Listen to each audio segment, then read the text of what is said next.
Bienvenue sur La Voix du CDO, le podcast dédié à tous les leaders et dirigeants de la transformation digitale. PDG, DG, CDO, DSI, CMO, etc. Vous souhaitez comprendre, piloter et réussir votre transformation digitale. Ici, pas de théorie stérile. Nous donnons la parole à ceux qui façonnent le changement, explorant les stratégies, les technologies, les pratiques qui transforment les organisations. Nous parlons de l'IA, la blockchain, la cybersécurité, la data, les digital workplace, autant d'innovations au service du progrès, de l'accélération du business et de la satisfaction de vos clients. Succès ou échec, chaque expérience partagée est une leçon concrète pour vous aider à agir. Leader d'aujourd'hui et de demain, abonnez-vous et restez à l'avant-garde du changement. Bonjour à tous. Nous voici pour notre 18e épisode du podcast La Voix du CDO.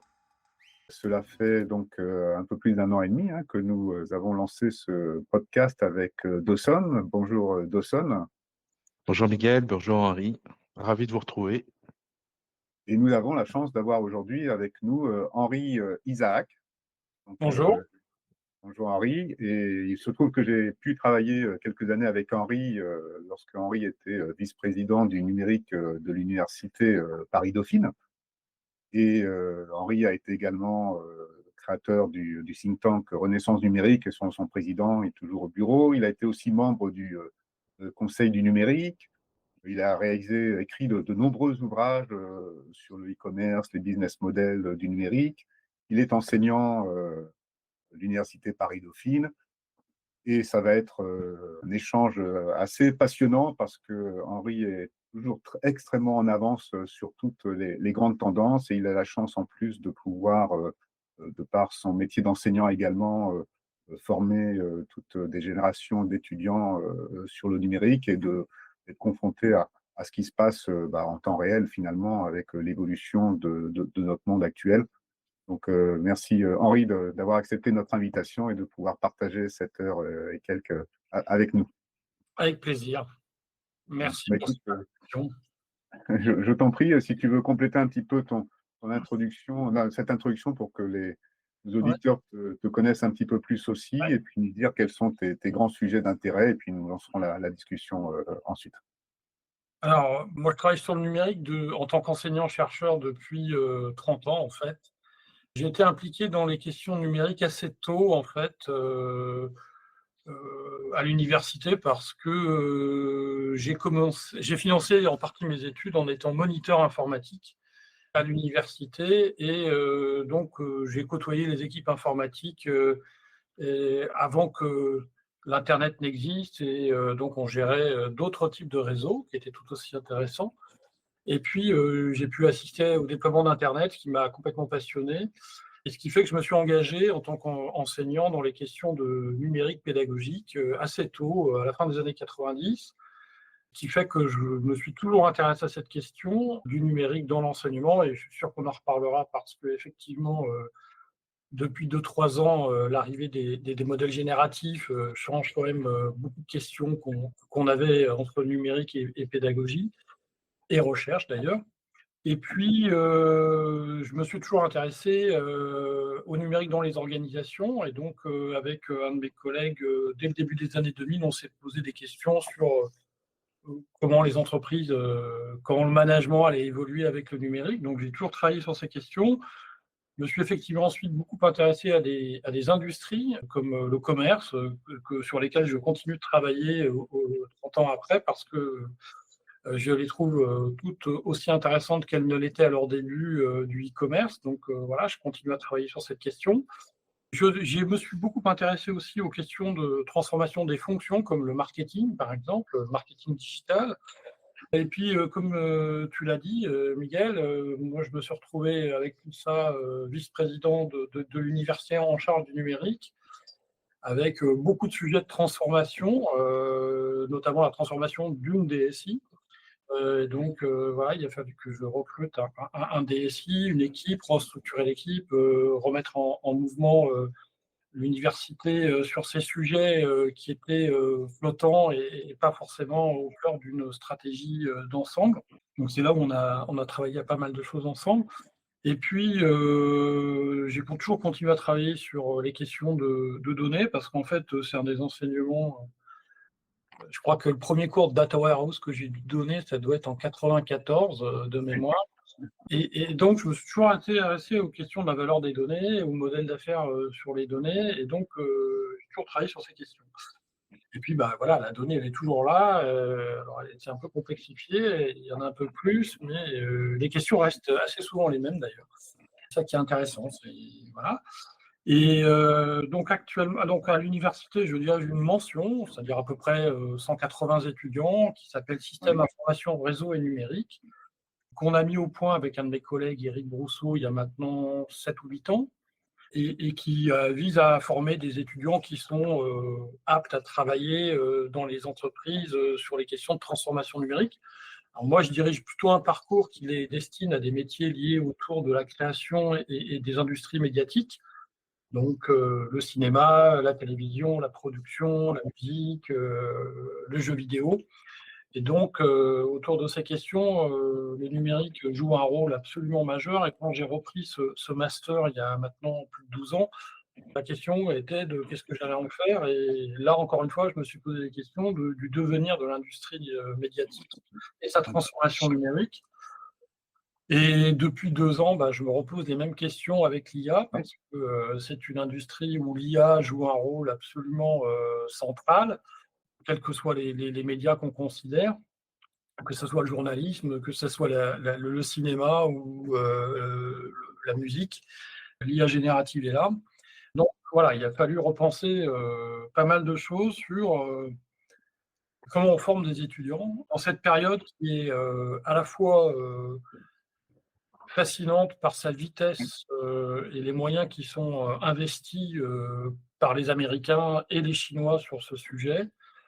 Et donc, une vraie difficulté à suivre, on va dire, la vitesse d'évolution, hein, parce que je pense qu'il n'y a pas une semaine où il n'y a pas une chose assez intéressante, voire pertinente, ou en tout cas qui attire mon attention en me disant, mais ça, en fait, c'est important. Et voilà, et je suis la communauté de l'IA sur X depuis des années, et le débat ne fait que continuer. Donc ça nourrit ma réflexion sur qu'est-ce qu'il faut enseigner, comment il faut enseigner. Voilà, avec des convictions assez fortes sur le fait qu'il faut former nos étudiants à l'IA au plus vite. Oui. Mais la question, c'est comment et selon quelle modalité. Ça, c'est pas toujours simple, et on pourra en reparler, parce que on a fait une erreur dans la vague numérique précédente avec les étudiants qu'on a considérés comme des digital natives. Oui. Et en fait, oui, ils sont nés avec un smartphone entre les mains, mais donc ne serait-ce qu'un système de fichiers, un OS, aujourd'hui, est quelque chose qui leur échappe. Donc, comme l'IA, il faut un peu revenir aux commandes line. Là, il y a effectivement des mismatchs, en fait, qui sont nombreux. Et il ne faut pas qu'on refasse la même erreur en disant, bon, voilà, ils savent prompter, ils savent utiliser un LLM, ils ont compris. Non, il ne faut absolument pas commettre ce type d'erreur.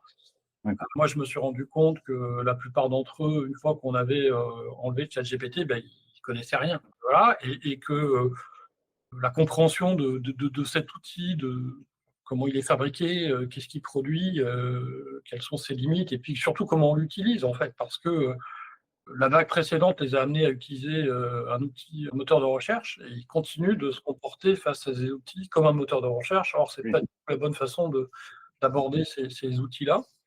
Ce qui fait que globalement, ils ont un mésusage qui est aujourd'hui totalement insatisfaisant pour eux. Ils savent. Bon, voilà, il y a beaucoup à faire sur la façon dont on les forme. Et donc, cette année, avec Eric, on a décidé, par exemple, de créer un cours qui s'appelle Méthodologie l'IA, qui va revenir sur les fondamentaux et surtout les accompagner séance par séance pour maîtriser en fait les différents modèles, leur faire comprendre que un modèle, ça répond à un besoin, mais pas à tous, et qu'il y a une variété d'outils, qu'il faut les combiner, qu'il faut en comprendre les limites de chacun d'entre eux. Bref, ça, c'est une des premières initiatives qu'on a prises. Voilà. Et puis, moi, de mon côté, je me suis beaucoup posé de questions. Et cette année, j'ai pas mal avancé sur une méthodologie parce que le grade de master se termine par un mémoire. Et donc, Oui, j'ai pas spécialement envie de lire de l'IA. c'est ça, oui. Et donc, je me suis dit, bon, voilà. Donc, l'année dernière, avec Eric, on avait commencé à réfléchir, à demander un exergue à des monographies qu'on leur faisait faire sur leur usage de l'IA. Et en fait, bon, ils ont rédigé 2 pages assez intéressantes en disant: «Bah, voilà, j'ai pris tel modèle, j'ai fait ci, j'ai fait ça». Et en fait, moi, je suis resté un peu, sur ma faim, en fait, avec, l'impression de 2 choses. J'ai utilisé des outils, donc je le verbalise, donc je me dédouane, en fait, comme ça, s'il y a des problèmes, voilà. Et au fond, est-ce que j'ai appris quelque chose sur moi-même, sur le sujet que j'ai fait et qu'est-ce que j'en retire? Ben, au fond, rien. C'était une forme de dédouanement, au fond. Et donc, j'ai poussé un peu plus loin la réflexion et avec, l'équipe, pédagogique, qui m'accompagne sur la gestion des mémoires, on s'est posé tout un tas de questions et donc moi, j'ai pris des décisions, assez expérimentales, hein, cette année pour dire, ben, aujourd'hui, on est sur une forme de co-intelligence. Il y a le travail humain, il y a des assistants, virtuels, appelons-les comme Oui. ça, qui globalement, sont, des aides très utiles, sur un exercice comme, le mémoire de master, Mhm. pour lequel, bah, j'ai décidé que les étudiants feraient un journal comme IA, que j'ai appelé ça comme ça, puisque dans les labos de recherche, on a aussi l'idée qu'il y a des journaux de recherche, hein, Ouais. bah, voilà, où les chercheurs écrivent ce qu'ils font journée par journée. Bah, là, l'idée, c'est un peu la même chose, mais c'est de dire, en fait, qu'est-ce que j'utilise comme IA? Quels sont les principaux prompts que j'ai utilisés? Pour faire quoi? Est-ce que c'est pour la revue de littérature? Est-ce que c'est pour, faire du brainstorming? Est-ce que c'est pour, voilà, donc détailler un peu tous les Ils usages, détaillent d'accord, ils détaillent leur cheminement, en fait, détailler le en détail. cheminement et puis surtout, ils sont obligés de me dire partie par partie, qu'est-ce qui vient de moi? Qu'est-ce qui vient de l'IA? Et donc je les force à écrire ça. Et donc, au-delà de faire un journal d'IA, j'ai déplacé le curseur de l'évaluation sur 25 sur cette partie-là et puis 25 sur la soutenance. C'est-à-dire que le mémoire compte pour 50 hein, c'est la partie la plus importante. Ça reste encore la problématique, le fond, mais j'ai mis un accent sur la méthodologie et sur la capacité à la restituer et la capacité à avoir aussi un recul, de la réflexivité sur cet exercice, en essayant de leur faire comprendre, qu'il y a un usage professionnel de l'IA, qu'il faut, je leur ai dit que bah, le mémoire est une occasion d'apprendre à maîtriser ce type C'est d'outil ça. et que c'est une occasion aussi de comprendre les limites de ce qu'on peut faire et ne pas faire et de se donner aussi des garde-fous, hein, c'est-à-dire qu'il y a des choses que j'interdis. Par exemple, on pourrait générer, et il y a je connais une start-up incubée à Dauphine qui fait ça, on pourrait générer des données, hein. On pourrait générer des données qualitatives, des données quantitatives, hein, ce qu'on appelle les données synthétiques de façon générale. Bon, ça, je ne l'autorise pas à le faire. Tout ce qui est ghostwriting aussi, ça, je l'autorise pas. Voilà, et donc l'idée, c'est d'avoir une pratique assez éthique de transparence qui les amène à se poser des questions aussi sur les règles qui encadrent cet usage. Il y a le RGPD, donc il y a des questions sur qu'est-ce qu'on fait des données qu'on met dedans, et donc voilà. Donc, et puis, je leur ai montré un certain nombre d'outils qui sont mobilisables dans cet exercice, et je veux qu'ils me disent pourquoi ils l'utilisent, pourquoi ils ne l'utilisent pas. Oui. Et puis, dernier point, j'ai quand même des étudiants qui m'ont dit bah, si on décide de ne pas utiliser l'IA, est-ce que c'est grave? Je dis non, c'est pas grave. Mais il faut que vous me justifiez pourquoi vous n'allez pas l'utiliser et qu'est-ce qui vous anime dans ce choix de ne pas l'utiliser. Voilà. Donc voilà, ça c'est quelque chose d'assez expérimental qu'on va déployer cette année, que j'ai présenté aux étudiants, j'ai présenté aussi à des collègues, parce que je suis très convaincu que c'est de notre responsabilité que de leur faire Oui, comprendre ce que sont ces outils, ce qu'ils sont capables de faire et ce qu'ils ne sont pas capables de faire, et comment les mobiliser dans un travail de type académique. Voilà. c'est ça. Les comprendre, les maîtriser aussi, du coup, pour que ça fasse de la valeur aussi pour eux, puisque de toute façon, ils auront à s'en servir plus tard professionnellement, comme tu disais, de toute façon. Oui. Et Oui. du coup, c'est super intéressant ce que tu dis parce que ça me fait aussi penser comment est-ce qu'en tant qu'enseignant, vous-même, vous utilisez l'IA, la contrepartie d'ailleurs. Oui, oui. Alors, c'est une très bonne question. Alors, moi, je m'en sers beaucoup. Ce n'est pas le cas de tous mes collègues, hein. Chacun a une pratique qui est très différente. Je m'en suis rendu compte dans une discussion lorsque j'ai présenté à des collègues la démarche que j'avais autour du mémoire. Alors moi, je m'en sers beaucoup. Alors j'utilise beaucoup Notebook LM Oui, de Google que je trouve remarquable. Et donc, par exemple, sur chaque cours, je fabrique un Notebook LM avec les documents de mon cours. Alors j'ai de la chance, c'est que j'ai écrit beaucoup de polycopiés, donc ça c'est pas mal. ouais, c'est la bonne donnée, c'est ça? Voilà, c'est de la bonne donnée. Et donc j'ai généré comme ça des podcasts que je trouve absolument remarquables. Super, ouais.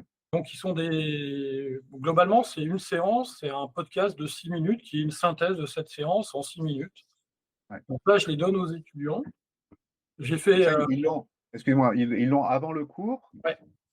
D'accord. Donc avant le cours, tu leur donnes accès à ça, et Moi, après, je leur donne ils arrivent tout. donc en Je, cours avec ça. je donne tout, les fichiers de Ouais, cours, par exemple polycopiés, d'accord. s'ils veulent lire, ils lisent. Ouais, S'ils n'ont pas envie de lire, ils peuvent écouter le podcast, mais enfin, c'est oui, des chapitres qui font 45 pages, ils ont 6 minutes. Alors, les podcasts de Notebook LM, sincèrement, sont absolument remarquables, hein. oui, c'est remarquable, hein, c'est sûr. Ouais. Moi, je trouve que la qualité de ces podcasts m'a sidéré la première fois où je les ai faits. Ouais. Et j'en ai fait plus d'une dizaine comme ça. Et sincèrement,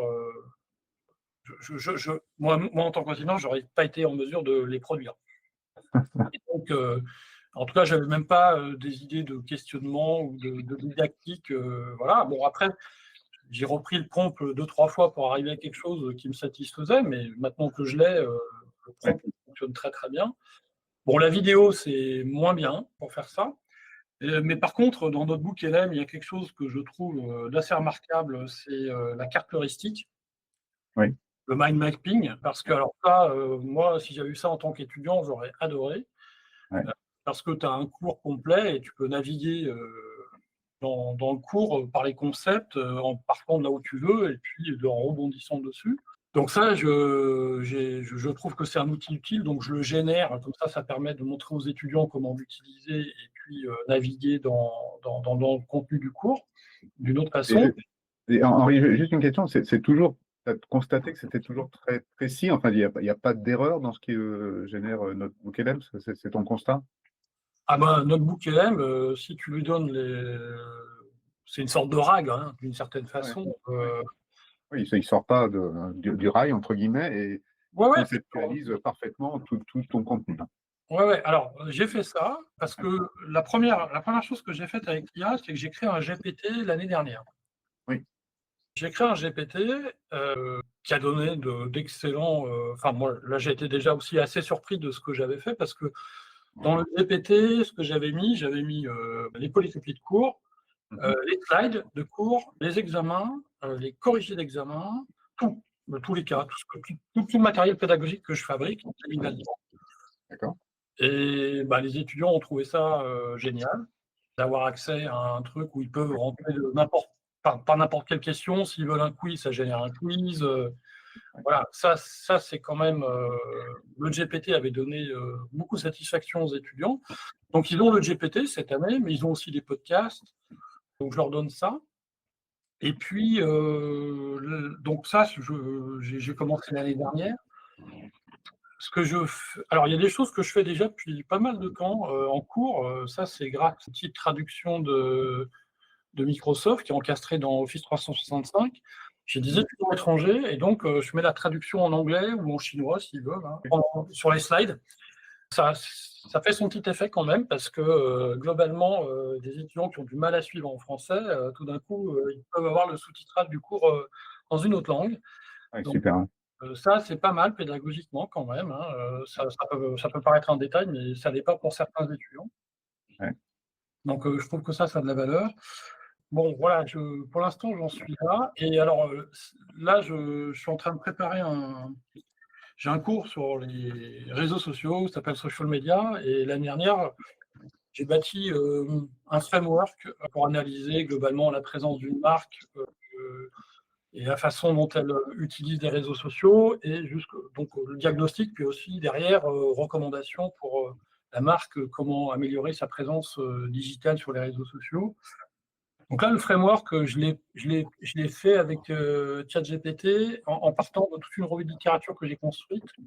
Et le framework qu'il a fabriqué est plutôt assez puissant parce que je lui ai demandé ensuite d'en faire une méthode pédagogique que j'ai découpée séance par séance. Et donc, chaque séance avait sa méthode et ça permettait aux étudiants d'avancer logiquement dans leurs tâches. Donc ça, c'est ce que j'ai fait l'an dernier. Et cette année, j'ai envie d'aller un peu plus loin, c'est-à-dire de m'en servir comme là, leur faire toucher différents outils qui sont disponibles, parce que bon, j'ai déjà vu des gens faire ça en ligne sur partir d'un diagnostic de marque, faire le brief et ensuite déployer toutes les campagnes. Oui. Directement avec création de vidéos, création de visuels. L'ensemble de la chaîne complète. Donc, ça, c'est du multi-agent. Voilà, donc ça, j'ai envie de faire ça. Et puis là, cette année, j'ai donné aussi à des étudiants. Alors, moi, j'aime pas mal un outil dont on parle peu, en tout cas de mon point de vue, c'est Manus. Ouais. Manus AI, qui est quand même assez fort pour prototyper. Et moi, il y a un cours dans lequel je demande aux étudiants de concevoir le business model d'une plateforme. D'accord. L'idée, c'est d'aller jusqu'au MVP. Et j'ai testé avec les projets de l'an dernier. Ça fait un bon front-end. Et cette année, ce qui va être intéressant, c'est que Manus, là, dans sa dernière version, permet de faire et front-end et back-end, et beaucoup plus facile que Lovable, qui m'avait semblé beaucoup trop complexe pour mes étudiants. D'accord. Voilà. D'accord. Oui, donc c'est vraiment la réalisation de l'application, enfin en mode prototype à minima en tout cas, mais front-end, back-end qui tourne. Voilà. Juste en L'idée, c'est qu'ils itèrent dessus, c'est-à-dire qu'une fois qu'ils l'ont, c'est qu'ils se rendent compte que le parcours client qu'ils ont imaginé ne fonctionne pas, qu'il y a des choses à modifier, et que le produit qu'ils livrent à la fin, c'est une version fonctionnelle. Attends, ça révolutionne complètement la façon d'enseigner, ça. Hein. Oui, bien sûr que ça change Ça beaucoup. donne des outils incroyables aux étudiants pour mettre en pratique effectivement l'ensemble de ce qu'ils sont en train d'apprendre. Oui, bien sûr, mais ils partent de loin quand même. Hein. Ils partent de loin parce qu'il y a le brouhaha, et puis en fait, ils sont très monoproduits de ChatGPT, et puis alors des fois, ils ont entendu qu'il ne fallait pas utiliser ChatGPT, donc ils utilisent Perplexity ou Claude. Et une fois qu'il est sorti de ces trois outils, ils ne connaissent pas rien. Et par exemple,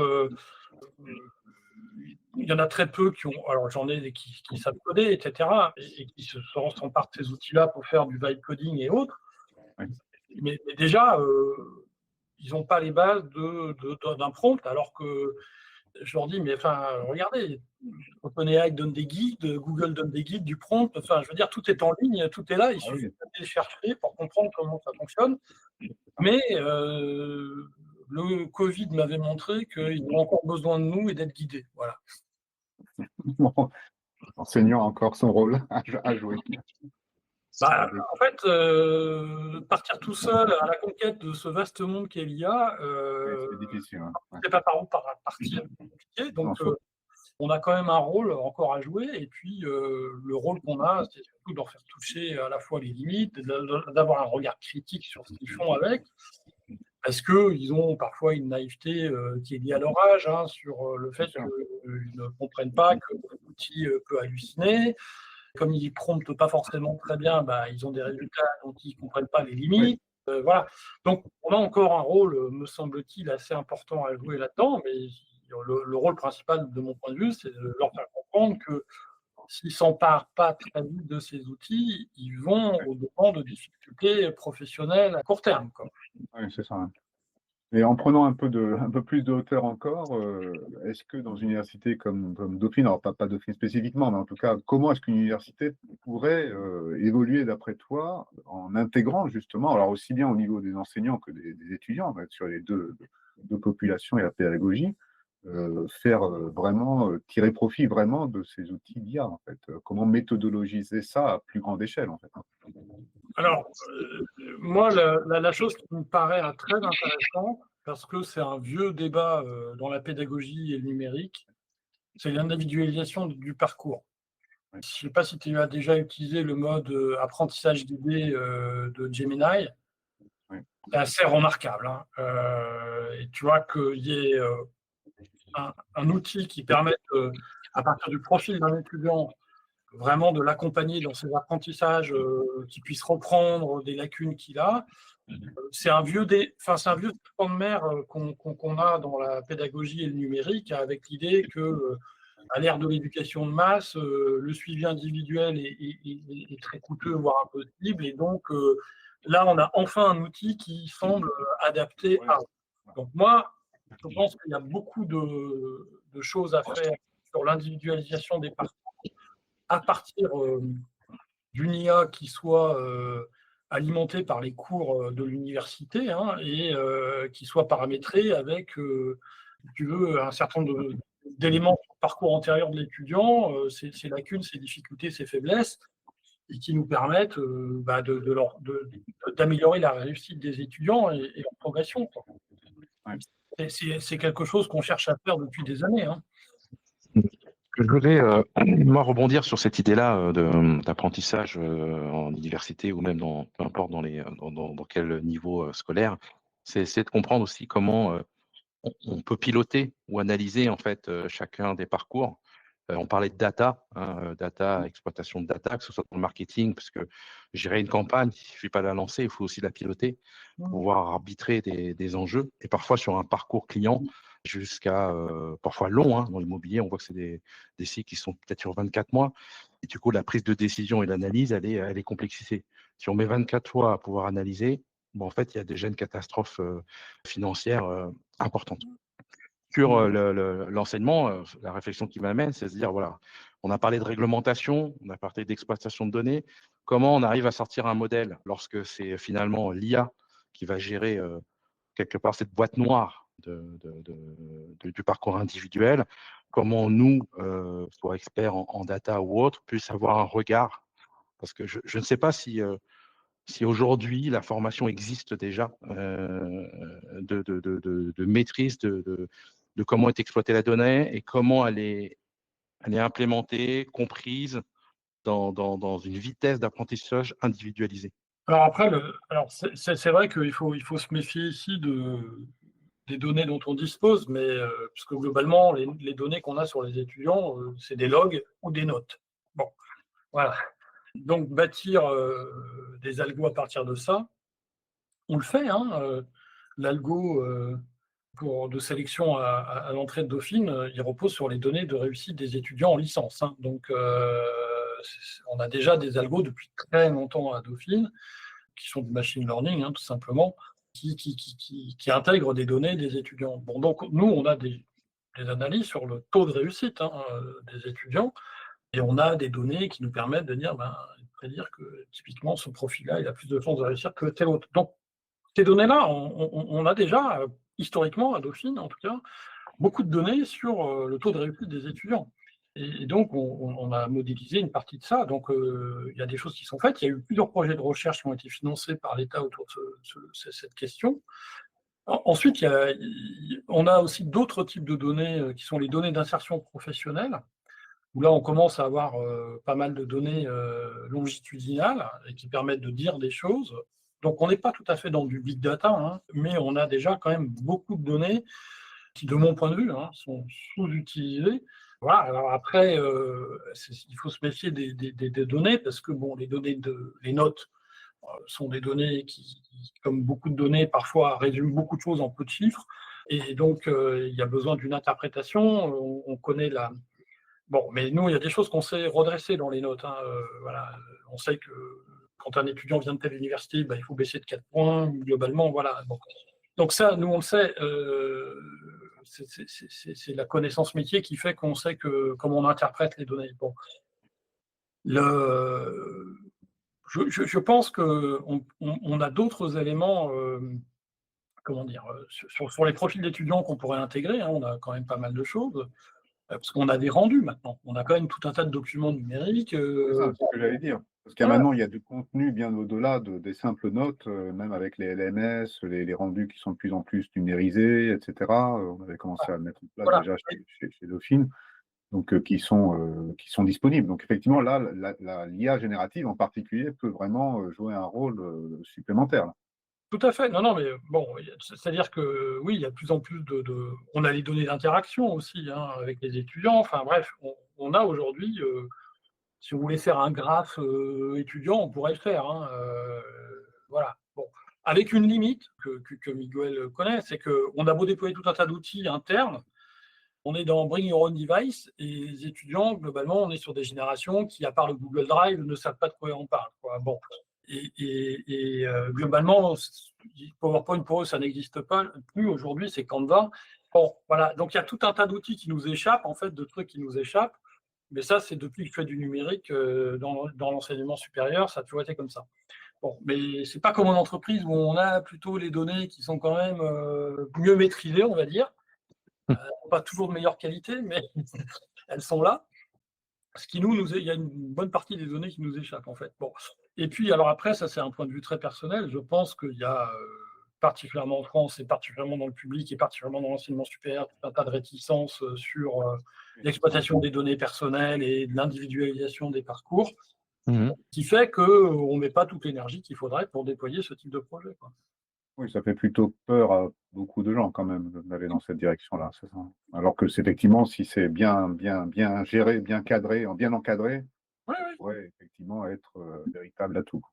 clairement, oui, non, non, mais enfin, ces débats existent depuis très longtemps, parce que quand j'ai commencé à faire du e-learning au début des années 2000, il y avait déjà ces débats-là. Ils étaient identiques. Ah, alors, les technos n'étaient pas les mêmes, hein, mais les sujets étaient identiques. Ouais. Et comment embarquer les enseignants aussi, du coup? Parce que bon, je pense que toi, tu es quand même très en avance là. Mais je pense que c'est pas évident pour beaucoup d'enseignants parce que c'est pas non plus leur domaine, c'est pas leur appétence, et puis ils sont débordés par ce qu'ils ont à faire, etc. Donc c'est pas non plus évident d'arriver à faire monter en puissance toute cette génération d'enseignants à prendre en compte cette nouvelle dimension. Oui, oui. Alors, c'est vrai que là, on est quand même, et je le constate personnellement, tu vois, on est à un moment où il y a eu, si tu veux, Wikipédia qui a fait peur au lycée et au collège à une époque. Mhm. Voilà. Et, les collèges et lycées voulaient interdire l'accès à Wikipédia. Bon, là, j'ai encore des collègues, hein, ça a été une posture de Sciences Po il y a 2 ans pour dire il faut interdire. Donc il y en a qui sont encore dans la posture on va interdire ces outils-là. Bon, évidemment, je ne suis pas du tout sur cette posture-là parce que je pense que ça n'a aucune effectivité. Et comme j'ai dit à des collègues, je peux comprendre cette posture, mais je ne vois pas comment vous allez faire. Enfin, sincèrement, je ne vois pas. Donc c'est illusoire. Bon, là, si tu veux, ce qui est impressionnant avec l'évolution rapide des LLM, c'est que c'est le cœur de métier qui est quand même questionné. C'est-à-dire que notre métier, c'est de fabriquer et transmettre des connaissances. Alors, les LLM n'en fabriquent pas pour l'instant. Parfois, ils en inventent, qui ne sont pas justes, mais globalement, ils sont plutôt des machines à recracher de la connaissance existante. Bon, que d'une certaine façon, nous sommes en tant qu'enseignants. Et donc là, on est quand même vraiment sur le cœur de métier. Et je pense que il y a une grosse partie des collègues qui ont quand même une interrogation majeure sur le devenir de notre métier. Et donc là, je pense que c'est la première fois où ils se disent mais qu'est-ce qu'on va faire, quoi, à quoi on sert, quoi. Bon. Moi j'ai une vision qui est plus large, je me dis, on est dans une société où on considère que l'école, le lycée, l'université sont des choses qui sont définitives et qui vont rester là. Je crains que malheureusement cette lecture qui fait abstraction de l'histoire, il y a eu un avant l'école, il n'y avait pas d'école. Là, on est dans un moment où mondialement, on a créé un accès à la connaissance et une distribution de la connaissance qui fait que la question des institutions qui délivrent la connaissance, la question de leur existence, elle est posée. Bon. Et en fait, moi, ça fait depuis le e-learning que je me suis posé la question de l'enseignement supérieur. On lui demande 2 choses. On lui demande de fabriquer des connaissances et de les transmettre, et puis globalement de prendre un adolescent, d'en faire un adulte. Bon. On a beaucoup focalisé sur la question de la connaissance, parce que c'est ce qu'on fabrique et c'est ce qu'on est censé distribuer. La deuxième partie qu'on a toujours occultée, parce que globalement la société nous dit démerdez-vous avec ce sujet-là, c'est-à-dire devenir soi, est un sujet que l'université ne veut pas voir depuis déjà longtemps. Parce que les écoles de commerce dans lesquelles j'ai travaillé à l'époque regardent quand même de plus près, mettent des moyens, accompagnent davantage que ce que nous faisons à l'université. Et l'université, par rapport à cette question-là, est un peu démunie, pour ainsi dire, c'est un impensé. Bon, et c'est un impensé parce que la société n'a pas pensé non plus cette question-là. Et pour moi, la question, c'est est-ce qu'on dissocie ces deux choses? Et on pourrait être dans un scénario où la connaissance, c'est une question individuelle. Je crois peu à ça, parce que je pense que le Covid a montré quand même que la connaissance, elle s'acquiert aussi par la socialisation, et que cette question de la socialisation et de la dynamique de groupe qui est nécessaire à une forme d'apprentissage, elle ne peut pas se faire uniquement en ligne, ça j'en suis absolument convaincu. Donc il restera quelque chose, mais quoi? Il restera de ça. Moi, enfin, en échangeant, je réfléchissais à ça, mais est-ce que finalement, dans cet enseignement supérieur, ces enseignants, et c'est la vision, c'est de se dire qu'on n'est plus sur un enseignement franco-français. C'est que souvent, on entend des chercheurs ou autres qui disent que les Français ont une capacité sur matière à avoir un modèle de réflexion souvent intéressante. Et j'ai le sentiment que ce modèle de réflexion reste encore franco-français. C'est-à-dire que les élèves ou les étudiants qu'on crée, ou les méthodes qu'on crée, elles restent dans un écosystème franco-français, comme je l'ai pu rencontrer dans le notariat, où beaucoup les notaires se sentaient en danger de l'arrivée du numérique en signature électronique, sur la présence ou la visio. Et moi, j'ai toujours ce discours-là. En fait, on a un vrai savoir-faire dans tout ce qui est archivage cadastral que n'ont pas d'autres pays. Parce qu'il y a certains pays, il n'y a pas de cadastre, en fait, tout simplement. Et mon regard était de dire, en fait, ce modèle-là est scalable sur d'autres pays. Cette méthode-là, elle peut être partagée.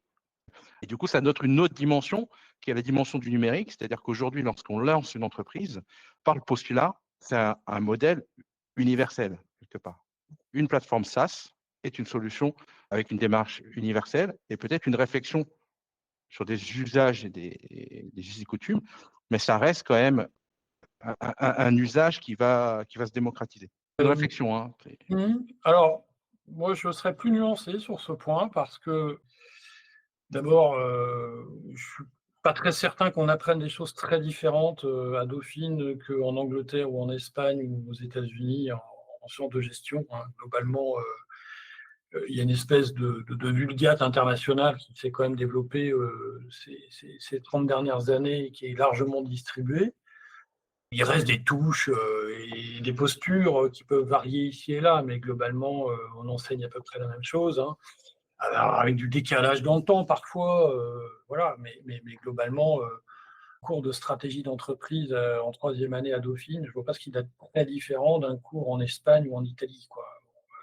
Même sur le modèle économique, même sur les enjeux de charge, sur la réflexion sur la stratégie de développement, parce que dans le monde de l'entreprise, c'est souvent la contrainte. Souvent on dit la France, c'est le pays où il y a le plus de taxes. Donc, les enjeux marketing sont pas une même approche. Le coût d'acquisition client peut être pas la même approche, puisque effectivement, ne pas prendre en compte les charges dans une entreprise va forcément atteindre les enjeux marketing, les enjeux de recrutement que peut-être d'autres entreprises n'ont pas, en fait.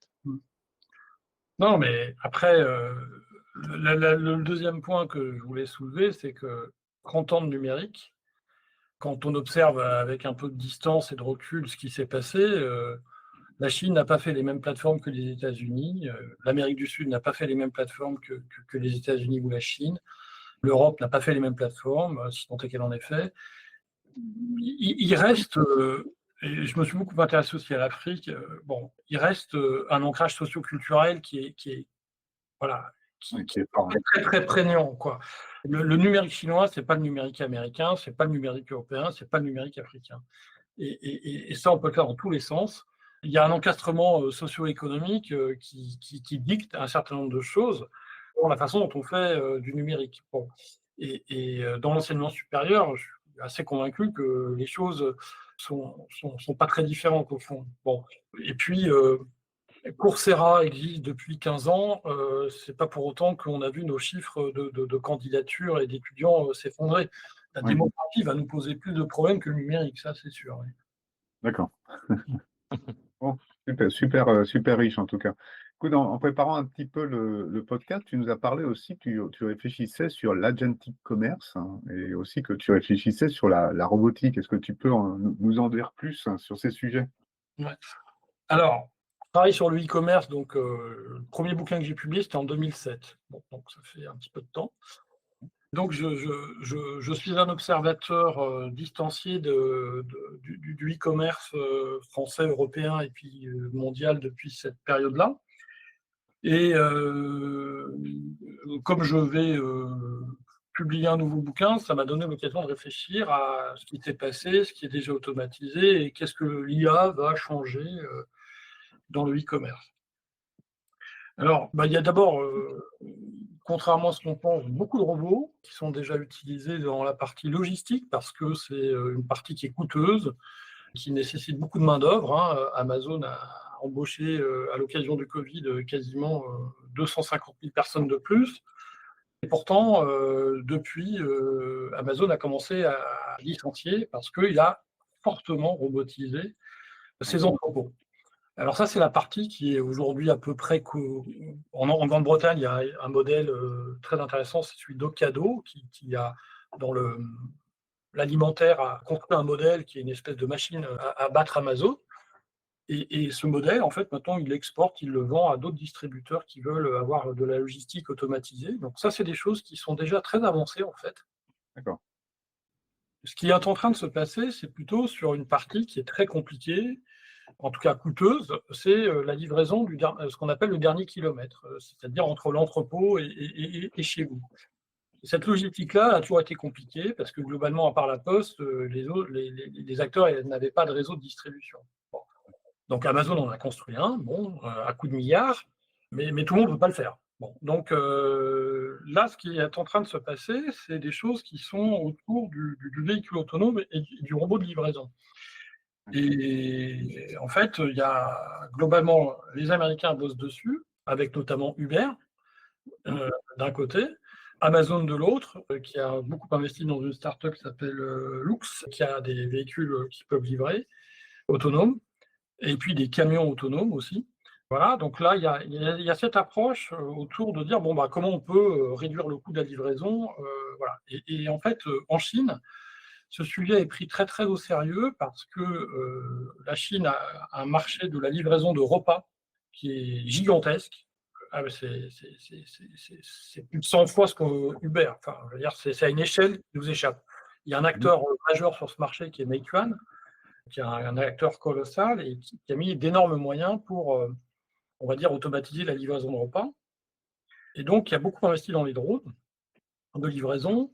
Alors, il y a les drones qui roulent et puis il y a les drones qui volent. Et en tout cas, la Chine a fait de cet axe de développement que sont les drones de livraison une véritable politique publique. Donc, il y a énormément de moyens qui ont été mis ces dernières années en Chine sur cette question. Et globalement, le sujet avance très vite. C'est-à-dire qu'aujourd'hui, un nombre d'opérateurs et un nombre de fournisseurs sur ces robots qui est assez nombreux. Bon. Alors après, je regarde ça d'assez près parce que c'est effectivement...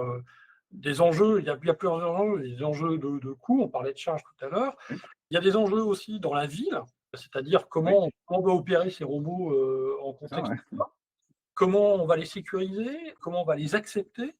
Il y a beaucoup de questions autour de ça. Et les Américains vont très vite, hein, les Chinois aussi, c'est les Chinois les plus avancés sur ce sujet, parce que Meituan livre déjà par robot. Hein. Amazon a beaucoup testé de choses sans déployer encore à l'échelle.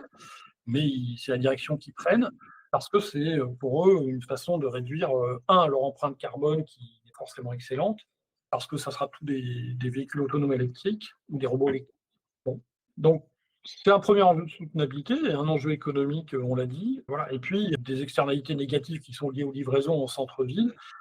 il y a une idée aussi de réduire ces externalités négatives que sont les embouteillages, la pollution que produisent ces livraisons. Donc c'est un enjeu assez important pour ces acteurs-là. Je ne suis pas sûr que l'Europe avance à la même vitesse, loin s'en faut. Oui, on ne voit pas grand-chose, en tout cas en Europe. Non, il y a Se pose un problème d'acceptabilité aussi, Ouais. des citoyens, je pense. Hein, Oui. Et puis de sécurisation, parce qu'en Chine, sécurisation, oui. en Chine, si à mon avis, tu arrêtes un robot qui se balade, ça se finira mal pour toi. Je ne suis pas sûr que ça soit le même cas en France. Oui. Voilà, il y a des questions d'acceptabilité sociale de ce sujet. Donc ça, c'est un premier sujet. Et alors là, ce qui est intéressant, c'est que c'est un thème qu'on aborde peu, c'est Physical AI. Et en fait, pour moi, Physical AI, c'est un point très important parce que, en fait, je m'intéresse aussi bien, évidemment, comme tout le monde, au LLM, mais je m'intéresse beaucoup à la question des world models. Parce que, en fait, j'ai la conviction que les LLM sont des objets fascinants mais limités, parce que de toute façon, ils n'ont pas toute la connaissance. Et Oui. là, je ne sais pas si vous connaissez ce que fait Fei Li Stanford. Non. Est-ce que ça rejoint aussi ce que dit Yann Lequin sur justement les world models sur lesquels il travaille, c'est ça? Oui, tout à fait. En fait, si tu veux, il y a une phrase assez simple à retenir, Fei Li dit ça très bien, elle dit il n'y a pas de texte dans la nature. Oui. Et globalement, un LLM est incapable de comprendre ce que c'est que la gravité. Bon. Oui. Voilà. Et donc, à partir de là, si tu veux des robots, il faut qu'ils aient une petite idée de la gravité et de comment ils se déplacent dans l'espace. Et le computer vision ne fait pas tout.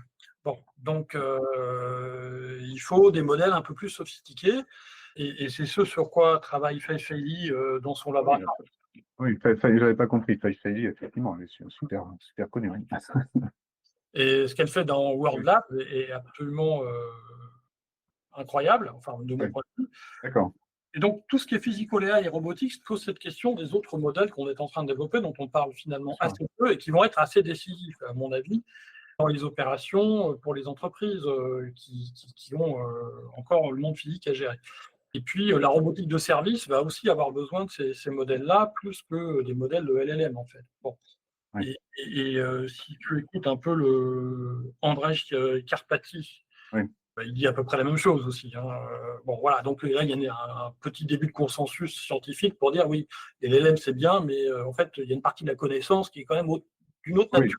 Texte. C'est pas suffisant, quoi. Voilà, c'est pas suffisant. Il va falloir d'autres types de modèles, et je trouve ça très intéressant parce que typiquement, la logistique du e-commerce, elle nécessite ces modèles-là très vite. Bon, donc ça c'est une première chose. Et puis après, la deuxième chose, c'est effectivement, on a connu le e-commerce avec le web, le mobile commerce. Oui. La question, c'est que devient le e-commerce à l'ère de l'IA générative et de l'IA agentique. Bon. Et donc là, c'est à quoi j'ai essayé j'ai fait un petit exercice là ces derniers mois pour essayer de réfléchir à ça. Alors après, tu peux mettre qui sont les acteurs qui sont là. Il y a le consommateur, vous et moi.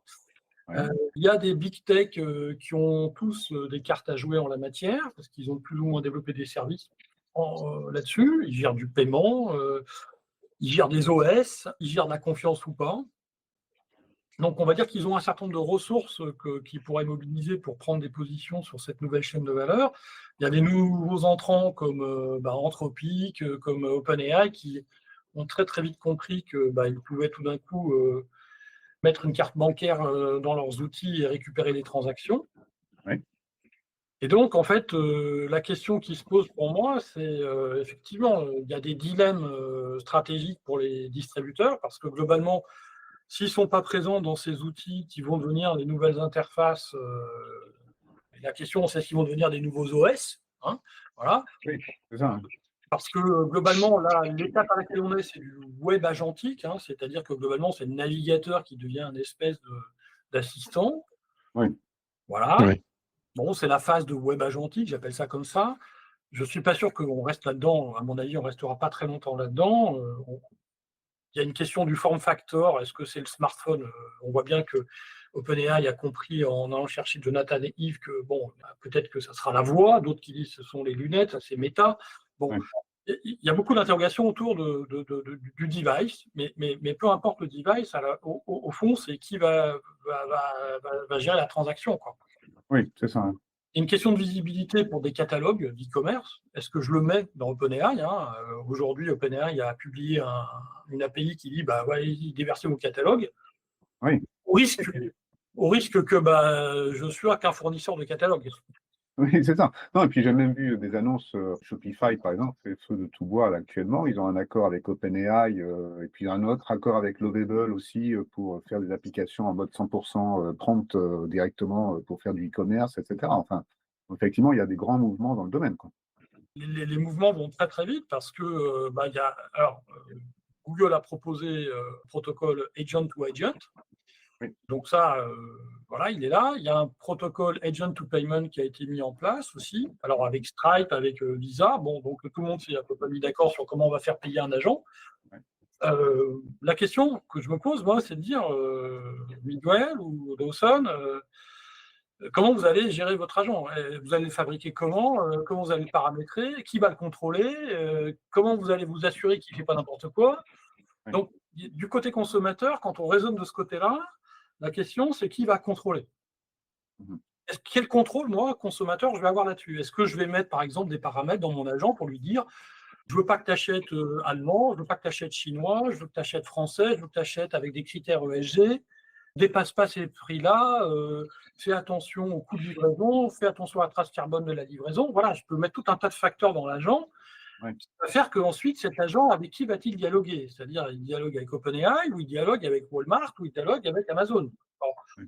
Voilà, donc ça, c'est un scénario où qui va contrôler l'agent du consommateur. Et là, je me dis, ceux qui ont des OS, qui tiennent des discours sur privacy, sur la confiance, etc., ce sont des gens qui vont peut-être essayer de récupérer le consommateur en disant, de toute façon, dans ton smartphone, j'ai toutes tes données, donc je vais te profiler pour faire ton agent, et comme ça, voilà. C'est une hypothèse. Est-ce qu'elle sera réaliste? On ne sait pas. Deuxième hypothèse, les distributeurs peuvent se dire, au fond, moi, les données clients, je sais tout ce qu'il achète, donc je vais faire un agent que je vais lui paramétrer, et au fond, l'agent, ça devient l'extension de la carte de fidélité, quoi. C'est un commerce serviciel, tu vois, purement serviciel. Donc ça, ce scénario, ça peut être du Carrefour, du Walmart, que sais-je. C'est ton assistant pour aller faire tes courses chez Carrefour, mais pour moi, c'est la carte de fidélité 5.0, appelle-la comme tu veux, mais vraiment, c'est cette idée-là. Tu as après, c'est OpenAI qui rafle la mise parce que tout le monde utilise ce truc et ils ont tellement fluidifié l'expérience que tu mets ta carte et puis derrière, déjà, il y a des gens qui ont mis la carte. Hein. Donc derrière, tu n'as plus qu'à appuyer sur le bouton et tout arrive chez toi. Et donc, les distributeurs deviennent des logisticiens de OpenAI. Ça, c'est possible. Et puis, un des scénarios qui m'intéresse beaucoup, c'est parce que c'est déjà discuté dans le cadre des algorithmes existants. C'est des coalitions d'acteurs, c'est-à-dire que toi, en tant que consommateur, tu pourrais dire, mais moi, je vais me coaliser avec des consommateurs, c'est l'achat groupé. L'achat groupé, ça peut être l'achat groupé spontané, hein. Pinduoduo en Chine est né de l'achat groupé. Tu peux avoir des coalitions de 60 millions de consommateurs, tu vois. Donc, tu peux avoir des institutions qui sont du multi-agent où tu agrèges des agents qui vont négocier avec un agent distributeur en face.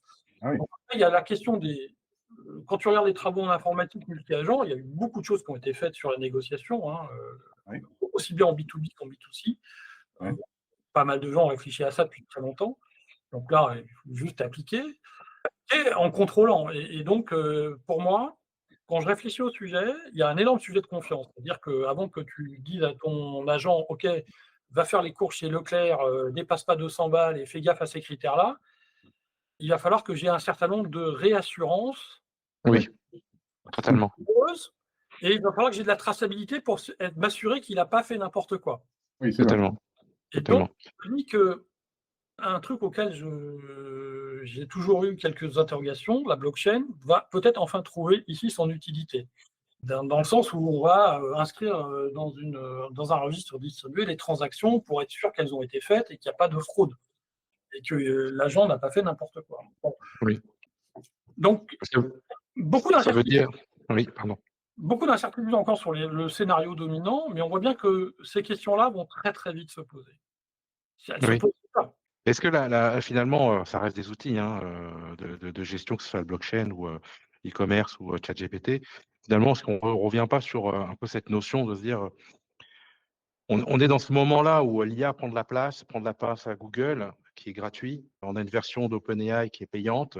Finalement, à partir du moment où le modèle économique d'une plateforme, elle a comme client son utilisateur, ce qui n'est pas le cas de Google, parce que Google, c'est un modèle publicitaire. Est-ce que cet acteur technologique va être assez droit dans ses baskets pour dire, en fait, l'intérêt que je dois défendre, c'est l'intérêt de mon client qui paye. Et à l'inverse, c'est que je suis dans une situation un peu hybride, et tu l'as bien analysé, c'est de dire, voilà, j'ai une solution payante chez l'utilisateur qui va protéger ses données, et éventuellement, je peux être rémunéré par mes annonceurs. Je pense que tous les modèles sont possibles et qui sont hybrides et qui se combineront. Plein de gens ont commencé comme Apple à pas faire de pub, puis ils ont fini par faire de la pub. Il y a des gens qui ont commencé en disant il n'y aura pas de pub chez moi parce qu'Amazon Prime et aujourd'hui c'est de la pub. Bon, voilà, on parlait de données, tout le monde essaie d'exploiter la valeur de ces données. Donc la question c'est quelles données j'ai et donc le distributeur en a. Celui qui a l'OS, il a quand même beaucoup de données qui vont au-delà de la donnée transactionnelle et d'achat. Donc, il a quand même, dans le profiling, de mon point de vue, un atout. Voilà, mais après, il y a des questions de position dominante. Est-ce qu'on va laisser faire ça? Est-ce que les gens vont avoir suffisamment confiance dans Apple, Google, pour dire, OK, vas-y, fais-moi un agent et opère-le? Voilà, et dans quel contrôle je vais avoir? Parce que si c'est les contrôles qu'on a fait sur la privacy de la data jusqu'à maintenant, là, ça ne marchera pas. Je vois mal le scénario se déployer. La question des négociations, informatiquement, on sait faire plein de choses. Socialement et économiquement, qu'est-ce qu'on va laisser faire? Qu'est-ce que le régulateur va laisser faire? Le dynamic pricing qui existe depuis 30 ans, ça a toujours posé des problèmes aux régulateurs et la discrimination par les prix, là, elle pourrait être exacerbée et où chacun d'entre nous paieront un prix différent pour n'importe quel produit. Bon, donc ça, d'un point de vue microéconomique, on sait que l'extraction du profit, voilà, ça ira à l'entreprise. Bon, donc là, pour moi, on peut exacerber le modèle actuel des plateformes, mais au contraire, on peut par des coalitions d'acteurs, inversement, passer une version beaucoup plus distribuée et redonner du pouvoir aux consommateurs si le régulateur intervient pour dire non, il est hors de question de renforcer le pouvoir des acteurs dominants actuels. Bon, ce n'est pas tout à fait la décision que les Américains sont en train de prendre, puisque voilà, il y a plutôt une synergie entre le politique et le technologique pour avoir la domination américaine. Bon, voilà. Je ne suis pas très sûr que pour l'instant on aille dans cette direction, mais voilà. Et après, de mon point de vue, ce qui est un peu les acteurs en difficulté, c'est les distributeurs, parce que eux, leur choix, c'est soit ils font un agent. Alors, quand on regarde, pour l'instant, il n'y a que Amazon qui a fait pas mal d'agents. En fait, Rufus sur Amazon.fr est plutôt pas mal, comme agent conversationnel. Et puis, aux États-Unis, ils ont une version où, si tu ne trouves pas le produit sur Amazon, il va te l'acheter sur un autre site. Ah oui, d'accord. Voilà. Donc ça, c'est vraiment agentique comme comportement. Et puis, il y a la version agentique côté vendeur. C'est-à-dire qu'au lieu d'avoir un dashboard en tant que vendeur sur la marketplace, tu as un agent qui te dit, écoute, là, si tu veux augmenter tes ventes, tu ferais attention à ça, regarde ton indicateur. Bon. Et là, ils ont été assez pushy pour sortir ça assez vite. Là, ils ont sorti ça début septembre. Donc, ils poussent fort sur cette question. Et en même temps, ils sont en train d'essayer de bloquer Perplexity avec Comet, Anthropic, pardon, qui envoie des commandes depuis Comet. C'est-à-dire que globalement, Amazon essaye de bloquer les commandes qui viennent d'Anthropic parce que globalement, il dit vous utilisez un compte client sans en avoir le droit, quoi. Oui, non, Comet, c'est un Perplexity, effectivement, je crois. Oui, c'est Perplexity, pardon. Oui, parce que du coup, ça doit être finalement le même phénomène avec Atlas d'OpenAI là, qui vient d'être lancé aussi. On va se retrouver avec les mêmes problématiques. C'est ça. Donc là, tu as quand même beaucoup de questions d'un point de vue juridique sur la responsabilité juridique des agents. Qui en est responsable, tu vois, et si tu contestes un achat, voilà. Oui, bien sûr. Donc en fait, le cadre juridique me semble encore assez absent. En tout cas, ça va tellement vite que personne n'a encore complètement réfléchi au sujet. Et au-delà de ça, moi j'ai toujours eu coutume de dire que si on veut vraiment être sûr que ça fonctionne, c'est le moment où les gens mettront leur carte bancaire. Bon. On fait sa carte bancaire à un agent. Il faut vraiment être sûr. C'est très pragmatique. Bah, Visa et Stripe, ils sont à fond là-dedans. Sûrement, oui. Oui, tout à fait. Non, mais c'est tout à fait juste. C'est très pragmatique. C'est pas juste théorique. C'est vrai dans les usages. À partir du moment où on passe cette étape-là, je pense donc, tu vois, pendant très nombreuses années, on m'a parlé de social commerce. Oui. J'ai dit, OK, ben, allons-y. Combien d'entre vous mettez votre carte dans Instagram? Allez-y. Et dans Snap, et dans TikTok? Allez-y. OK. Nous, en Europe, on est très rétifs à ce genre de choses. Il faut bien comprendre que le social commerce quand même existe dans le monde. Oui. Chez nous. En Chine, c'est super développé, en fait. Ah, mais bien sûr. Puis au Brésil, en Inde. aux États-Unis aussi. Non, c'est très développé. C'est très développé, mais pas chez nous. Et donc, tu vois, nous, on a toujours eu quand même beaucoup de réticence sur ce genre de commerce.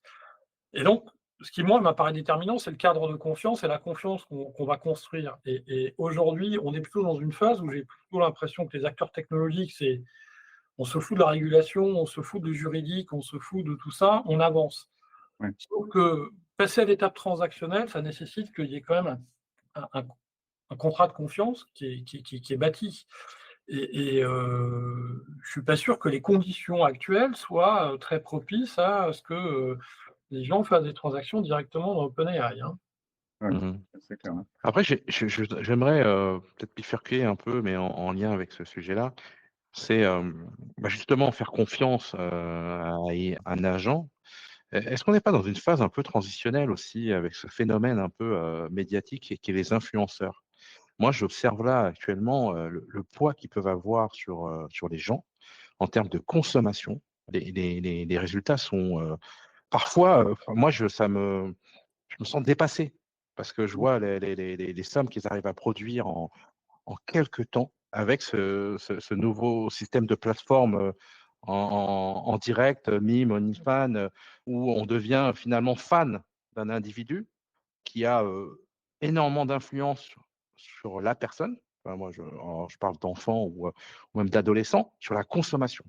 Je vois ce phénomène, il est massif et un impact. Il y a eu le régulateur qui a auditionné beaucoup d'influenceurs. Est-ce que vous pensez que l'agent va à un moment donné se substituer à l'individu dans cette démarche-là? Parce qu'on y est presque. Maintenant, on a même du mal à discerner si derrière c'est une vraie personne ou pas une vraie personne. Alors, moi, ça me passionne parce que je suis surpris de.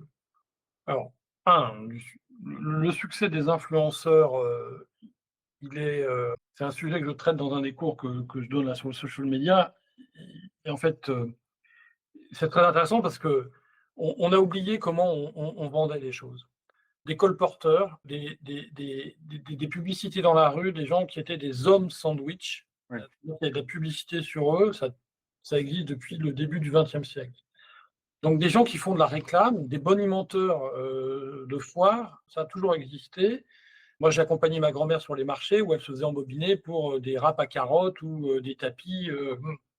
Bon, pour moi, c'est la transposition. Les influenceurs, c'est la transposition de ça dans l'espace numérique où les sociabilités numériques s'expriment, c'est dans les réseaux sociaux. Bon. Donc après, il y a une espèce de panique morale parce que beaucoup de gens découvrent cette forme-là de vente. Le marketing d'influence est tout sauf nouveau. Ça a été inventé par les gens qui fabriquent des cornflakes, Kellogg's, en mobilisant des médecins pour vendre la consommation de céréales le matin, ce qui n'est pas forcément une bonne idée, mais bon, peu importe, c'est comme ça qu'ils l'ont vendu. Donc le Key Opinion Leader est passé au Key Opinion Consumer. Bon. On est passé globalement de l'expert à je suis un expert de la consommation. Bon.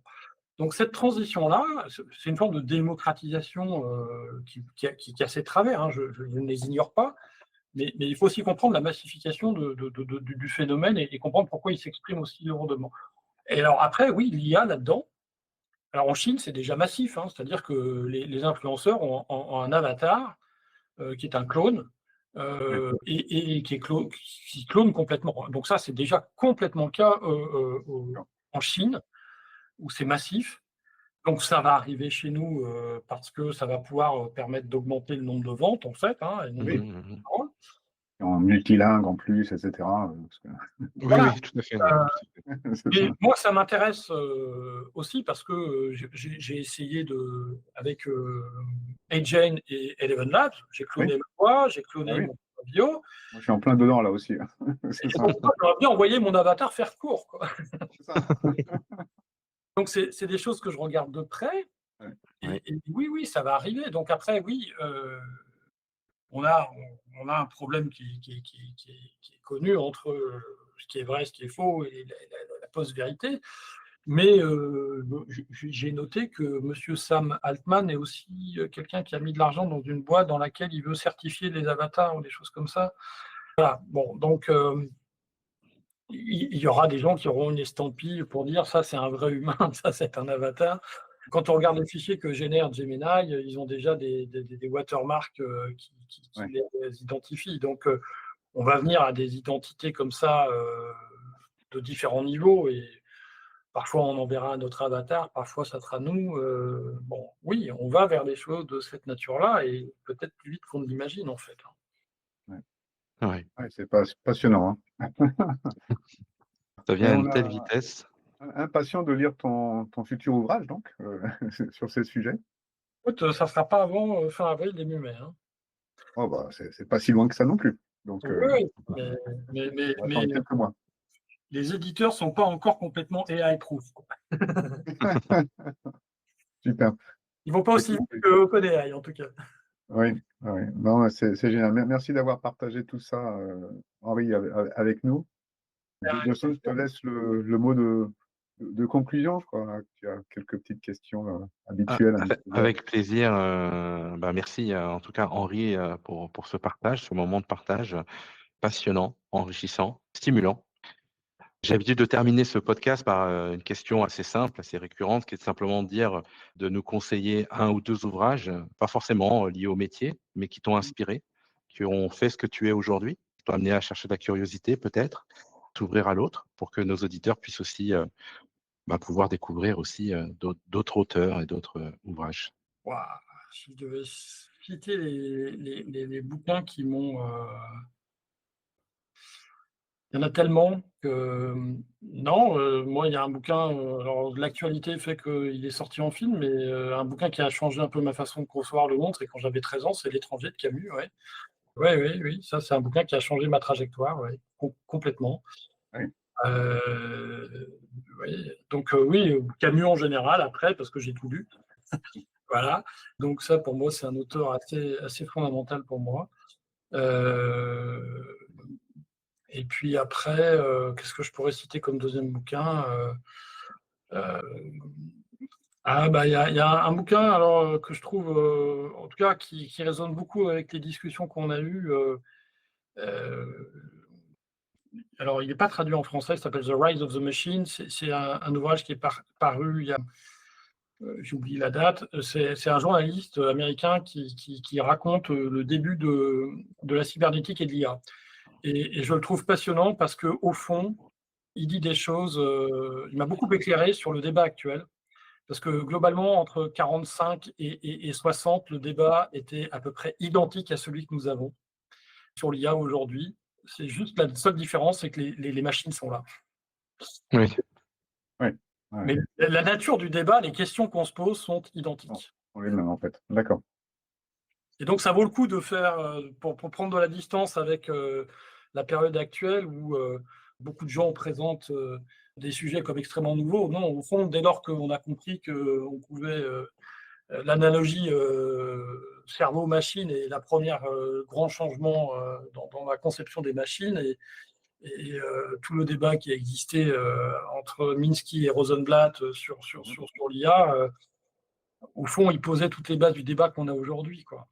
Ouais. Et on n'a pas beaucoup changé les termes du débat. Ouais. Merci pour Merci Henri pour ce partage. Ça nous a donné très envie d'aller le lire pour le coup. Merci à vous deux. À bientôt. Bonne soirée. À très vite. Et voilà, c'est tout pour aujourd'hui sur la voie du CDO.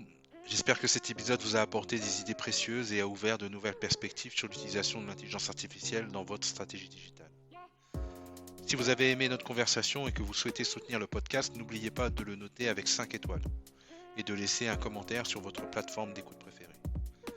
Votre soutien nous aide à grandir et à partager nos idées avec une communauté de plus en plus large. N'hésitez pas non plus à partager cet épisode à vos proches et sur LinkedIn et à taguer La Voix du CDO. Retrouvez-nous le mois prochain pour un nouvel épisode plein de surprises, d'innovations et des invités toujours plus inspirants. D'ici là, continuez à innover, à expérimenter et à diriger. C'était un plaisir de vous avoir accompagné aujourd'hui. À très vite sur La Voix du CDO.